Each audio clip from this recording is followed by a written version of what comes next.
राम मंदिर की कहानी। दोस्तों, आज मैं अयोध्या स्थित भगवान श्री राम के जन्मस्थान श्री राम मंदिर की कहानी लेकर आई हूँ। उम्मीद है आप सभी इससे अवश्य ही जुड़ना चाहेंगे। जय श्री राम। इसी के साथ शुरू करते हैं। इस कहानी की शुरुआत होती है 1528 से। इस समय तक बाबर ने दिल्ली पर कब्जा कर लिया और देश में मुगल साम्राज्य की नींव पड़ गई थी। इतिहासकारों की माने तो बाबर के सेनापति मीर बाकी ने बाबर के आदेश के बाद अयोध्या में राम मंदिर को तुड़वा दिया था। इसके बाद वहां एक मस्जिद बनाई गई जिसका नाम रखा बाबरी मस्जिद। कहानी आगे बढ़ती है और साल आता है 1838। इस साल पहली बार अयोध्या में सर्वे किया गया। सर्वे करने वाला अधिकारी ब्रिटिश था जिसका नाम था मॉन्टगोमेरी मार्टिन।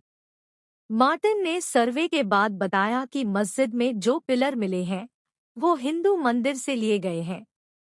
लेकिन ब्रिटिश अधिकारी के सर्वे के बाद अयोध्या में पहली बार साल 1838 में ही बवाल हो जाता है। हिंदू कहते हैं कि जिस स्थान पर बाबरी मस्जिद है वहां पहले भगवान राम का मंदिर हुआ करता था, जिसे बाबर ने तुड़वा दिया और उस पर मस्जिद का निर्माण करवाया। साल 1853 आता है और पहली बार अयोध्या में दंगा होता है। इसके बाद 1857 में हनुमानगढ़ी के महंत ने मस्जिद के आंगन के पूर्वी हिस्से में एक चबूतरा बनाया। इसी चबूतरे को राम चबूतरा कहा गया। इसी स्थान को राम जन्मभूमि भी कहा गया। विवाद बढ़ा तो इसके विरोध में मौलवी मोहम्मद असगर ने जिला मजिस्ट्रेट के सामने अर्जी लगाई।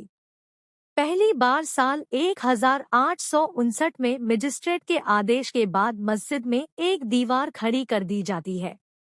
इस तरह भीतरी हिस्से में मुसलमानों को इबादत और बाहरी हिस्से में हिंदुओं को पूजा करने की अनुमति मिली। अब साल आता है 1885। निर्मोही अखाड़ा के महंत रघुवार दास ने राम चबूतरे की कानून हक लेने के लिए कोर्ट में अर्जी डाली। इस जगह उन्होंने मंदिर बनाने को लेकर कोर्ट से मांग की। इस याचिका में चबूतरे वाले स्थान को ही राम जन्मभूमि बताया गया था। ये अर्जी साल 1886 में खारिज कर दी जाती है। अब कहानी सीधा पहुंचती है साल 1934 में। अब सवाल ये उठता है कि 1886 से 1934 तक क्या हुआ। इस दौरान कई दस्तावेजों ने ये दावा किया कि अयोध्या में कई मंदिरों को तोड़ा गया और उस पर मस्जिदों का निर्माण हुआ। उनमें से एक राम मंदिर भी था। साल 1934 में अयोध्या में सांप्रदायिक दंगे हुए। लोगों ने बाबरी मस्जिद के कुछ हिस्से को ढा दिया। मस्जिद के टूटे हुए हिस्से को अंग्रेजों ने ठीक कराया। साल 1944 में वक्फ बोर्ड की तरफ मस्जिद को सुन्नी प्रॉपर्टी घोषित कर दी जाती है। सुन्नी प्रॉपर्टी इसलिए क्योंकि बाबर सुन्नी मुसलमान था। 15 अगस्त 1947 में देश आज़ाद हुआ। बंटवारे का जख्म अभी ताज़ा ही था। हिंदू और मुसलमानों के बीच नफरत इस समय अपने चरम पर थी। आज़ादी के बाद राम मंदिर की मांग जोर पकड़ती है। दिसंबर 1949 में अयोध्या में 9 दिनों के रामचरितमानस पाठ का आयोजन किया जाता है। इस आयोजन में तत्कालीन गोरखनाथ मंदिर के महंत दिग्विजय नाथ भी शामिल थे। 22 और 23 दिसंबर की रात मस्जिद में भगवान राम की मूर्तियां मिलती हैं। आरोप हिंदू समुदाय पर लगता है। कहा जाता है कि उन्होंने मूर्तियों को विवादित स्थान पर रखा। 23 दिसंबर की सुबह मस्जिद में रामलला की पूजा शुरू हो जाती है। हिंदू वहां पूजा और दर्शन करने पहुंचते हैं तो मुस्लिम वहां विरोध करने लगते हैं। मामला फिर कोर्ट में पहुंचता है। ये वो समय था जब देश में संविधान लागू नहीं हुआ था। संविधान की धर्मनिरपेक्षता अब तक तय नहीं की जा सकी थी।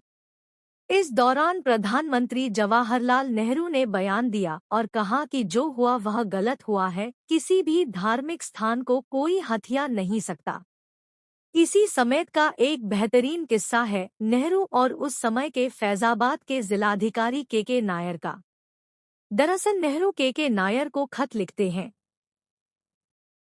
वो मस्जिद से मूर्ति हटाने और पहले जैसी यथास्थिति बनाने का आदेश देते हैं। के नायर इस आदेश को नकार देते हैं। अपने खत में वो नेहरू को जवाब देते हुए लिखते हैं कि यहाँ स्थिति बेहद गंभीर है, दंगे या हिंसा हो सकती है। नायर के खत को पढ़ने के बाद नेहरू फिर एक खत लिखते हैं। यह चिट्ठी नायर के पास 27 दिसंबर 1949 को आती है। नेहरू लिखते हैं, आदेश का पालन किया जाए और यथास्थिति बनाई जाए। इसके जवाब में नायर ने नेहरू को खत लिखकर सुझाव दिया, जिसमें उन्होंने कहा कि इस मामले को अदालत को दे दिया जाए। जब तक अदालत का फैसला नहीं आता तब तक मस्जिद में रखी गई मूर्ति के वहां एक जालीनुमा गेट लगा दी जाए। नेहरू ने इस सुझाव को स्वीकार कर लिया। इसके बाद मामला कोर्ट पहुंचा। 29 दिसंबर 1949 को कोर्ट ने बाबरी मस्जिद को पहली बार विवादित स्थल घोषित किया। इसी के बाद से बाबरी मस्जिद के लिए विवादित ढांचा जैसे शब्दों का प्रयोग होने लगा। कोर्ट के आदेश के बाद मस्जिद के बाहर ताला लग गया। 16 जनवरी 1950 को गोपाल सिंह विशारद सिविल केस फाइल करते हैं। वो कोर्ट से मांग करते हैं कि हिंदुओं को पूजा की अनुमति दी जाए और मूर्तियों को उस जगह से न हटाया जाए, लेकिन कोर्ट इस अपील को खारिज कर देता है। साल 1959 में निर्मोही अखाड़ा एक बार फिर चर्चा में आता है। निर्मोही अखाड़ा कोर्ट पहुंचता है। अखाड़े ने इस बार केवल राम चबूतरे की ही नहीं बल्कि पूरे 2.77 एकड़ जमीन का हक कोर्ट से मांगा। इसके 2 साल बाद सुन्नी वक्फ बोर्ड ने भी कोर्ट में केस दायर किया। वक्फ ने मुस्लिमों का पक्ष रखते हुए केस फाइल किया और कहा कि यहाँ पहले मस्जिद थी और अब भी मस्जिद है। इसके बाद अगले 20 से 25 साल तक कोर्ट में केस चलता रहा। अब साल आता है 1980 का। भाजपा जनसंघ से अलग हो गई थी। भाजपा ने खुलकर हिंदू संगठनों और राम मंदिर का समर्थन किया। हिंदू संगठन एक्टिव हो जाते हैं। मांग उठती है कि बाबरी मस्जिद के स्थान पर राम मंदिर का निर्माण किया जाए। साल 1984 में धर्म संसद का दिल्ली में आयोजन किया गया।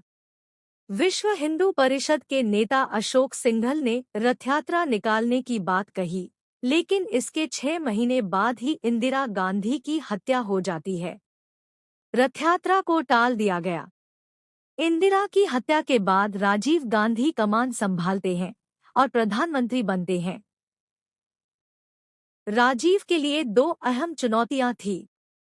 पहली कि राम मंदिर के मुद्दे पर क्या रुख होना चाहिए और दूसरा कि हिंदू संगठनों की लामबंदी पर कंट्रोल कैसे किया जाए। राजीव गांधी ने उस समय के यूपी के तत्कालीन मुख्यमंत्री वीर बहादुर सिंह पर दबाव डाला कि बाबरी मस्जिद के ताले को खोल दिया जाए। इसके कुछ ही दिन बाद 1986 में फैजाबाद की अदालत ने बाबरी मस्जिद के ताले को खोलने का आदेश दिया और मंदिर में पूजा करने की भी इजाजत दे दी। लेकिन सवाल ये भी है, क्या इससे पहले पूजा नहीं होती थी? पूजा जरूर होती थी, लेकिन कोर्ट द्वारा नियुक्त एक पुजारी द्वारा साल में केवल एक बार। ताला खुलने के बाद कोई भी अयोध्या जा सकता था, पूजा कर सकता था, लेकिन नमाज अब भी शुरू नहीं हो सकी थी। ताला खुलने के बाद मुस्लिम पक्ष ने बाबरी मस्जिद एक्शन कमेटी बनाई।